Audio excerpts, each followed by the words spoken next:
Hello, ladies and gentlemen. Welcome back. This is HD. And this is PainUser. Yeah, that's right. We are back for a co-cast. I'm so glad to say that, after all this time, we finally get some free time to get together and bang out a couple of co-games because it's been a while, man. Yeah, it's about that time. I mean, we've been practicing it a little bit at work, but I don't see any reason why we shouldn't do it in our free time as well and hone our craft just that much more. And plus, I always have so much fun casting with you, man. It's always good times. Yeah, it honestly is. Just kick back and cast some games. It's all good fun.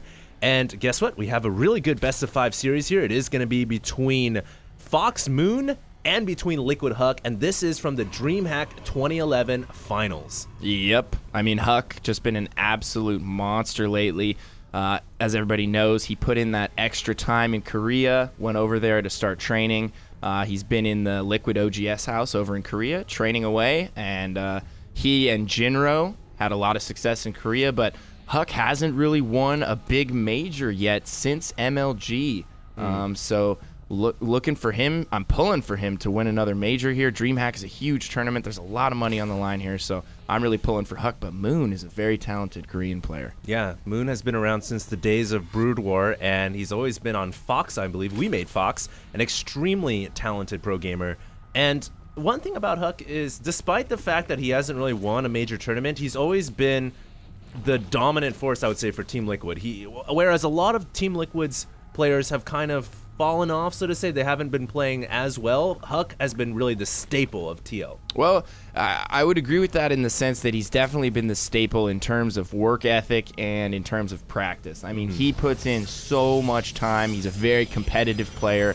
As far as who's been doing really well for them lately, Rhett has been putting up good stats. That is true. TLO kind of fell off. He's had that injury. A little bit of a carpal tunnel issue. Yeah. He had carpal tunnel. He's actually had to take a few months off. He hasn't been able to play at all since last MLG. Apparently, during practice for that, he actually injured himself, and he hasn't really been able to play since. And his doctor told him he needs to take several months off. Yeah. I mean, honestly, you can't say anything about that. If you've got a medical situation, then you can't play. And it's not like you've fallen off or anything. I mean, I still think TLO, when he comes back, and if he comes back, and I'm sure he will be such a dominant force. I mean, he's just a fantastic player. He's so creative. One of the fan favorites, definitely one of my favorites. I was so upset when he switched to Zerg. I loved his Terran play. I got so much insight and information from watching his games and so many different strategies. And then when he switched over to Zerg, I was like, man, how are you going to betray me like that? Well, I'm always welcome to take more Zerg pros, man. I love watching Zerg players. As some of you guys may or may not know, I am a Zerg player, and PainUser is a professional Terran player. Yeah. Yep. And now he's turned into a caster. I have indeed. As for the time being, it's what I'm enjoying. It's what I'm doing. It's what I'm doing for work with you. I mean, we do work together. Yeah, we do work together. We do cast together quite a bit. And, well, let's talk about this game, man. This is the Dreamhack 2011 finals. It is Moon versus Huk, and it is on Metalopolis. They've spawned cross-spawn. I like that for the Zerg player. Obviously, he's going to be able to play a macro game. And we have a proxy pylon going up from Huk already. I don't know if he's going to use that to actually proxy some tech or if he's going to start to warp in units. We do have 4 gates on the way. Yep. So that is going to be the initial proxy pylon. I'm sure he's going to set up another one somewhere closer to Moon's natural. Where it will be, okay, it's going to be right there. So he is going to go with a very aggressive 4-gate timing here.